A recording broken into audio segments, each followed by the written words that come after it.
Okay, सो क्या हाल चाल engineers. आज हम पढ़ने वाले हैं नेव बायस क्लासिफिकेशन। ठीक है, तो एमएल का ये इंपॉर्टेंट टॉपिक है और जो तुमने पढ़ा होगा बेस थ्योरम, उसके अकॉर्डिंग ही उसी का सिमिलर चीज़ है ये भी। ठीक है, ये उसी पे बेस्ड है। एंड तो हम इससे स्टार्ट करते क्या होता है नेव बायस क्लासिफिकेशन, और उसका न्यूमेरिकल प्रॉब्लम भी हम कर लेंगे। और हाँ, सबसे पहली चीज़ यहाँ पर BAYES लिखा है, ये गलती से मेरे से ए छूट गया था, तो कमेंट में ये मत बताना कि स्पेलिंग गलत है। ठीक है, तो नेव बायस क्लासिफिकेशन। ओके, सो सबसे पहले बात है कि नेव बायस क्लासिफिकेशन होता क्या है। देखो सर, सुपरवाइज्ड लर्निंग एल्गोरिथम है ये।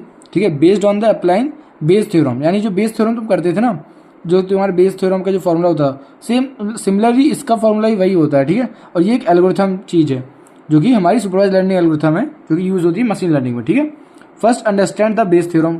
ठीक है, तो बेस थ्योरम क्या होती है पहले ये समझ लो अच्छे से। देखो जैसे क्वेश्चन ले लेते हम लोग कि दो बैग है हमारे पास, एक बैग 1 है, बैग 2। इसमें हमारे पास 2 रेड बॉल है, 3 ब्लैक बॉल है, और यहाँ पर 4 रेड बॉल है और 3 ब्लैक बॉल है।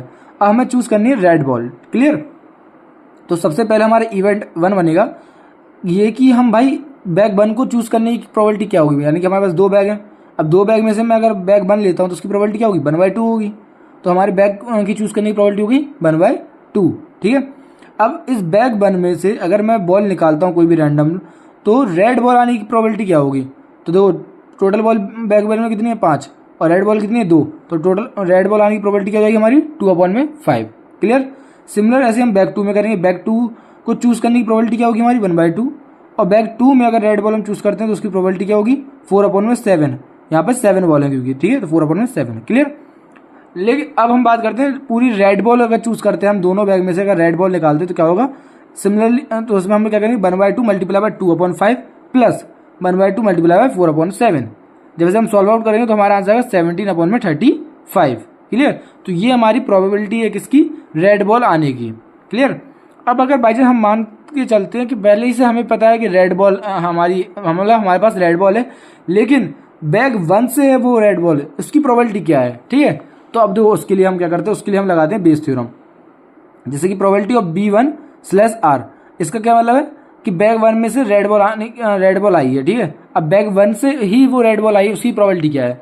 तो अब क्या करेंगे, दो सिंपल सा फॉर्मूला समझ लो कैसे लिखते हैं। B1/R है तो जो नीचे रहता है वो सेम यहाँ नीचे होता है। ठीक है, और इसको हम यहाँ कर देते उल्टा, यानी प्रोबेबिलिटी किसकी, रेड बॉल की, किसमें, बैग 1 से। मतलब अभी हमने यहाँ पे हम निकालना क्या है, हमें निकालना है कि जो रेड बॉल आई है वो बैग 1 से ही आई है, उसकी क्या प्रोबेबिलिटी है। क्लियर, तो अभी हम उसके लिए क्या करेंगे, हम सबसे पहले लिखेंगे प्रोबेबिलिटी ऑफ रेड/B1, यानी कि रेड बॉल आने की प्रोबेबिलिटी क्या है बैग 1 से, जो कि अभी हमने यहाँ निकाली थी। जो बैग 1 था उसमें से हमारी रेड बॉल आने की प्रोबेबिलिटी क्या है 2/5। क्लियर, अब हमारी प्रोबेबिलिटी क्या है बैग 1 की, बैग 1 की प्रोबेबिलिटी क्या थी हमारी 1/2, और नीचे हमारा है प्रोबेबिलिटी ऑफ रेड बॉल, और रेड बॉल की प्रोबेबिलिटी हमारी टोटल कितनी निकली है 17/35। बस सारी वैल्यू उसको हम रख देंगे और सॉर्ट आउट करेंगे तो हमारा आंसर आएगा 7/17। तो ये हमारी प्रोबेबिलिटी है किसकी, बैग 1 के चूज करने की, और जिसमें से हमारी रेड बॉल निकल रही है। तो ये होती है हमारी बेस थ्योरम। क्लियर, अब उसी पे हमारा ये फॉर्मूला बन जाता है किसका, नेव बेस्ड क्लासिफिकेशन एल्गोरिथम का। जैसे कि इसमें क्या होता है प्रोबेबिलिटी ऑफ y/x, जिसमें होता है हमारा probability of x/y multiply probability of y upon probability of x। Clear, और अगर हमारे पास बाई चांस मान लो हमारे पास मल्टीपल चीजें, मल्टीपल सोर्स हुए, जैसे x1 x2 x से लेकर xn तक हुए, तो इसमें हमारा क्या हो जाएगा probability of x1/y multiply probability of x2/y multiply by probability of xn/y, और ऐसे करते करते लास्ट में हम लोग प्रोबेबिलिटी ऑफ y से मल्टीप्लाई करा देंगे, और नीचे probability of x1 multiply probability of x2, ऐसे करते करते प्रोबेबिलिटी ऑफ xn होगा। क्लियर, तो ये हमारे फॉर्मूलाज हैं नेव बायस क्लासिफिकेशन के। ठीक है, अभी हम क्वेश्चन ले लेते हैं जिससे तुम्हें आसानी से पूरा ये जो चीज़ है वो समझ में आ जाएगी कि कैसे ये काम करता है। देखो मान लो हमारे पास कोई डेटा है, जैसे पे 10 बंदे हैं, मतलब 10 लोग हैं, जिसमें कोविड का है, उन्हें फ्लू है कि नहीं है, और कोविड और फ्लू होने से क्या उन्हें फीवर है या नहीं, ये है। ठीक है, तो टोटल हमारे पास ये डेटा है। अब मैंने शॉर्ट फॉर्म में लिख दिया, उसकी जो डेटा की इंपॉर्टेंट चीज़ थी वो मैंने यहाँ पर नोट डाउन कर लिया। प्रोबेबिलिटी ऑफ फीवर, मतलब प्रोबेबिलिटी किसकी, फीवर है, यानी फीवर होने की प्रोबेबिलिटी कितनी है। टोटल 10 बंदे थे, 10 में से 7 बार यस आया था, तो मैंने लिख दिया 7/10। और प्रोबेबिलिटी ऑफ फीवर नहीं होने की प्रोबेबिलिटी, तो टोटल यहाँ पर 10 थे, 10 में से 7 तो यस हो गए, 3 बचे नो के। क्लियर, तो ये चीज़ हो गई। अब हमारे पास ये बनता है चार्ट। इसमें क्या होता है, देखो कोविड है, कोविड और फीवर होना चाहिए, मतलब यस क्या है फीवर के लिए। फीवर कितने बंदों को था, 7 बंदों को। अब इन 7 में से हम चेक करेंगे कोविड भी है उन्हें कि नहीं है। ठीक है, तो जब हमने वैसे मैच किया कि यहाँ पे भी यस है, यहाँ पे भी यस है, यानी एक बंदा हो गया। जैसे यहाँ पे यस है, यहाँ यस हो जाता तो 2 बंदे हो जाते। ऐसे ही हमने चेक किया तो कोविड में हमारे 4 बंदे ऐसे थे जिन्हें कोविड भी था और साथ साथ उन्हें फीवर भी था। क्लियर। और हमने अब फ्लू में चेक किया, फ्लू में हमने देखा तो यहाँ पर 3 बंदे ऐसे थे जैसे फ्लू भी था और फीवर भी था। तो ये चीज़ हमने लिख दी 3/7 और 4/7। क्लियर। मतलब 7 में से 4/7 3/7 ये हो गया। ओके। अब हमने चेक किया कोविड कितने ऐसे लोग हैं जिन्हें फीवर नहीं है लेकिन कोविड है। तो ऐसे 2 लोग मिले जिन्हें फीवर नहीं था लेकिन कोविड था, तो 2/3 हो गया। एंड फिर हमने चेक किया कि फ्लू कितने लोग हैं जिन्हें फ्लू है और वो फीवर नहीं है, तो उसमें मिले 2 लोग। ठीक है। तो टोटल ये कितने हो गए, ये भी 10 मेंबर्स हो गए। ठीक है। तो ये हमारा पूरा डाटा था इस क्वेश्चन का। अब हमें करना क्या है वो देखो। अब हम प्रोबेबिलिटी निकालेंगे यस। यस की किससे निकालेंगे, मतलब फ्लू है कोविड है तो हम चेक कर रहे हैं क्या उसे फीवर भी है, ये चीज। ठीक है। तो हम प्रोबेबिलिटी लिखेंगे yes less flu comma Covid. तो सबसे पहले हम प्रोबेबिलिटी लिखेंगे किसकी, फ्लू है कि हाँ मतलब probability of flu slash yes. अब इसमें मतलब है फ्लू की प्रोबेबिलिटी होनी चाहिए यस, तो ये होगी आ जाता है 3/7। फिर मल्टीप्लाई कर देंगे probability of Covid slash yes.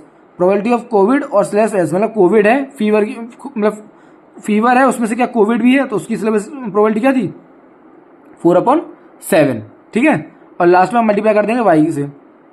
अब तुम अगर गौर करो तो यहाँ पे बस मैंने एक लाइन लिखी है और ये नीचे वाली जो लाइन थी ना ये मैंने हटा दी है। क्यों हटा दी है, देखो बेसिकली इसमें हम लोग क्या करते हैं डायरेक्ट, ये जो ऊपर वाली लाइन होती है वो डायरेक्टली प्रोपोर्शनल होती है। ठीक है।